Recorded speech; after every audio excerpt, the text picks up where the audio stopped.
God is, you are. Y'all didn't catch that. Y'all didn't catch that. Because God is, you are.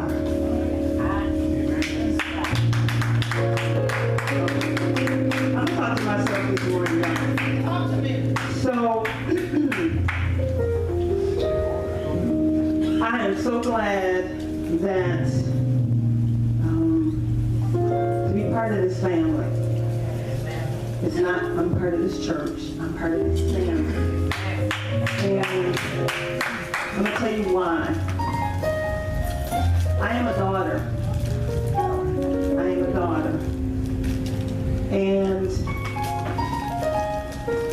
when your father and mother are pleased, there's a look on their face that fills your spirit to a point you're just like, yes, yes. And so when that happens, you're just like, cool, because your mind says, I got it. I got it. So let me tell you my story and why I say this. About a couple weeks ago, I was asked to pray. Now, if anybody knows me, I don't do open prayers on a regular basis. And it's just not something that I've done. It's not something that I can't do. It's just something I have not done. And so because I have not done it, there is I won't call it fear, but I'll use that for a lack of a better term. And so when I was asked to pray, I was like, that is not my forte, y'all. I'm going to need you to find somebody else. And that was overheard by my father. But I didn't know he overheard it. So I get a call to come into the office. And I'm just like, yes, yeah, hi. And he's like, we need you to pray. We need you intercessory prayers tonight. I was like, And he's like, no, I know that's not your forte. And I should have known when he said that word that he had overheard me. But, yeah, he don't learn me today. He learned me today. And so he said, in such a calm voice, yeah, 5 minutes, I just need you to go on out there and pray. Go. Thank you. Thank you. And I'm like, no, I don't want to do that. I even got an attitude, y'all. God forbid. I got a funky attitude. Yes. See, my mama's saying the devil. Absolutely. Absolutely. You know why? Because I was wrong. Now, I'm joking about this right now. But I'm going to let you understand something when you walk in disobedience. Because of who I serve under, that conviction came real immediate. Amen. And so what happened was, and this is all within, I'd say, a total of 60 seconds from the time I left his office to the time I had to get up here on this stage, down here on the floor. And by the time I got up here to get the oil, because I was like, oh my God, I gotta get this right in 2 seconds, y'all. I gotta get this right in 2 seconds, because how dare I? Amen. How dare I, one, be disobedient? Two, say no to a man who has never said no to me unless it was in my own good. Come on. And three, play mad for y'all. It checked my heart. It checked my heart. So in that 2 seconds, I came around here, Sister Ebony was like, are you okay? And I was like, give me 2 seconds, I'll be all right. Give me 2 seconds. Stepped on the floor, said, ma'am, am I supposed to start praying now? She said, yes, you are. Now, Pastor said I was graced for that moment because it wasn't something that was in my normal routine. Amen. And like I said, I had that immediate conviction. So when I was sitting back in my seat in the back and he began teaching on grace. Yeah, that conviction came a little deeper. So I grabbed my head when he said something And he said, yeah, so since you grabbed your head, I'm going to use you as the example. And I was like, I wasn't doing it because I was like, so what I had to do, and this is what y'all, it's something I'm going to teach you. If you walk in disobedience and you get convicted, it is your duty to take full responsibility for your actions. So immediately after service, I came up to him and I said, sir, I have to apologize to you because I was wrong. I was wrong. I said, I'm not justifying, but let me explain why I did what I did. I said, I'm used to praying one-on-one. I can pray for somebody one-on-one all day long and get them broken through. But I have this problem with preaching out openly. And he said, Kim, do you conversate with God? I said, all the time. He said, then what is the problem? Because that's all prayer is. It's a conversation. And when you understand that prayer is just a conversation, it doesn't take a V-I-O. It doesn't have you reaching up for the heavens unless the heavens want to come down to you and sit in your presence. It is a conversation. And I had to say, wow. Okay. He learned to me that night, but I went a little further with that because I wanted to understand why was I so agitated to get before you all to pray for you. I have explained my relationship with God as this intimate moments. And in this intimacy, you think of intimacy in secret. And you think of intimacy as just that. It's between whomever. It is not something that's out openly. So I realized that was where my problem was. But if my relationship with God is tight and it's boiling hot, my relationship with who I serve with and who I deal with and who I pray for has got to be just as tight. All right. So the intimacy not only has to go this way, it has to go this way. All right. With the believers. That's good. Yes. So that is why and how I understood my problem. But let me here tell you today, it ain't no more of a problem, see, right? Because my father, who is an excellent teacher, and my mother, who is an excellent example, All right. has shown me the way. All right. So I had to give honor to that. Amen. Because that's due. So accept my apologies, ma'am, because you were in the office that day. Yeah. I saw the look on your face. And my apologies. Yeah. Let me tell you something. She gave a testimony one time, First Lady I'm referring to. She gave a testimony about how she struggled when first becoming a First Lady because of, you can see everything on her face.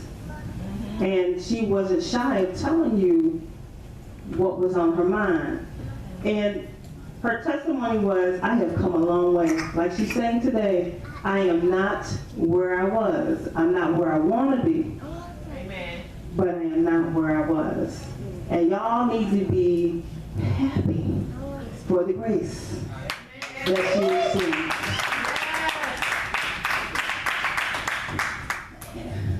So, I will not be before you long because I don't think sometimes it takes all that. All right. I think if you want to grab the seed and plant it, then you will. But if you don't have the right soil to have it placed in, it's not going to grow anyway. So I'm going to speak to whoever God has given me this for. Amen. And Sister Teresa was right in the vein with the war. Amen. Because this is war. Yes. This is war. I said about a month ago, something's in the house, y'all. And I don't know about you, but you know, you can talk all kinds of craziness out in the street. I really don't care. Because that's just who you are. But if you come to my front door, oh, I have to do something. I have to draw the line. And I have to defend what I've invested in. Amen. And so I'm telling you all this today. This is personal. Yes, Lord. This is personal.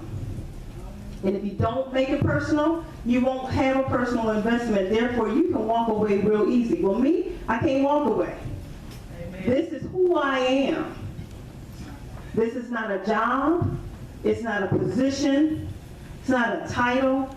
It's who I am in Christ. Amen. And I'm going to walk, every step that he has got me to walk, even when I don't want to. Because there's a lot of I don't want to days. Yes. And yet, Amen. still I stand. Y'all need to be happy about that. Amen. All right. So as I said, this is personal. This is personal. So, oh, that's, by the way, that's the title of my message. This is personal. Y'all already needed the title. Amen. The verse I'm going to start with is 2 Chronicles chapter 7, verse 14. I'm going to read what the NIV says. It says, if my people who are called by my name humble themselves, pray, and seek my face, Yes. then, and only then, will I hear from heaven. I will forgive their sin, and I will heal their land. Read it one more time. If my people who are called by my name will humble themselves, pray, and seek my face, and turn from their wicked ways, then I will hear from heaven, and I will forgive their sin and heal their land. My focus today is on prayer. All right. Because a lot of people have hang-ups about praying. A lot of people always say, I don't know how to pray. You know, y'all make it look so easy. I don't know how to pray. And trust me, for me to get to this point was not an easy journey. It was a necessary journey, but it wasn't an easy journey. And, you know, because I had my own thoughts, my own plan of how I thought I was supposed to be in ministry. Well, God just shook that all up. I don't even think I've even had a little taste of my plan yet. So that means to me, that wasn't the purpose. So I gotta let it go. So all of y'all that have those agendas, that you've written down your 20-year plan, I'm gonna need some of that to go away. Because until you have spoken to God, until you have really sought his face, you can't write a plan. You can't. Because it'll get changed every time, and then your frustration sets in, and then you're just like discombobulated. So, prayer. I told you earlier, we're in a battle, we're in a war. So my thoughts were, when people are at wartime, and they're at war because of freedom, we have been at war because of power, riches, rights, so many small things, yet they have been blown out of proportion because of a perverted mindset of certain people. So, I asked myself, when a person is in battle, what's the first thing that you got to get done? Being in marketing, there's certain things you got to put in place, but you got to find out first what's the problem. So that's what a strategist does in war. He finds out, or she finds out, after looking at what the enemy is doing and what their plan is and their movements, they then strategize on how to combat the enemy. We, a lot of times, don't do that. We react out of emotion. We don't respond out of God's word. And, you know, we talk about reaction and response all the time. Reaction to me is not taking the time to think about it and ask God, what do I need to do in this situation? Because if I personally get involved, it's going to be a hot mess and I'm going to go to jail. And Kim does not do jail. So, Amen. what happens is you have to stop and think about consequences. You got to think about future. You got to stop and ask God, what is the right movement? Where am I supposed to do? What am I supposed to do in this? Because Lord, if you understand who I am now, right? You understand who I am. And I keep using I because I is the current. It's not the spirit. So response is thinking. Like stop, drop, and roll when we learn in the first grade. If you keep running with the craziness that's burning on you, you're going to burn up, right? Come on ahead. They tell you to stop, drop, and roll. Meaning stop, think long enough so you can roll out the mess. Or you can put the fire out. A lot of us are running with a bunch of fire burning on our tails. All right. So when are you going to stop, drop, and roll? Give you something to think about.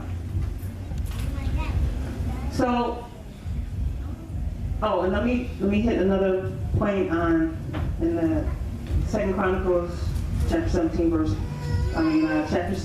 verse 14, where it starts off saying, if my people who are called by my name. Back in that particular time, your name was more than just your last name. Amen. Your name meant character. It meant status. It meant whether or not you were on the right side of the track or the wrong side of the track.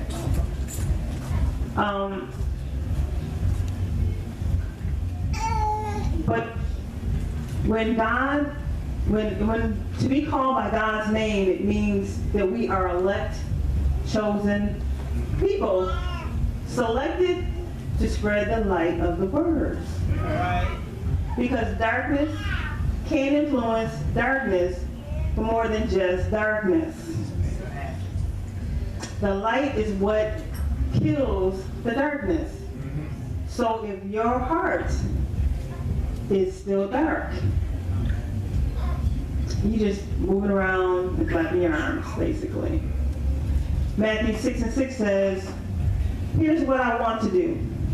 I want to find a quiet, secluded space so you won't be tempted to role play before God. Just be there as simply and honestly as you can manage. The focus will shift from you to God, and you will begin to sense His grace.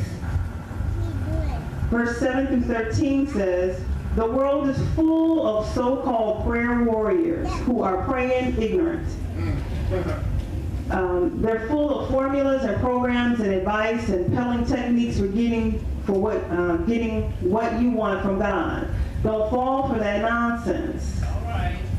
This is your Father you're dealing with, and He knows better than you what you need. Yes, sir.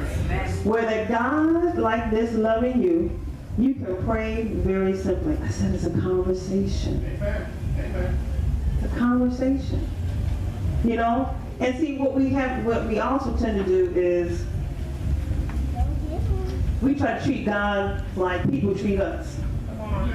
Come on. And God didn't do all those things to you. That's good. Come on. That's true. He didn't do all those things to you.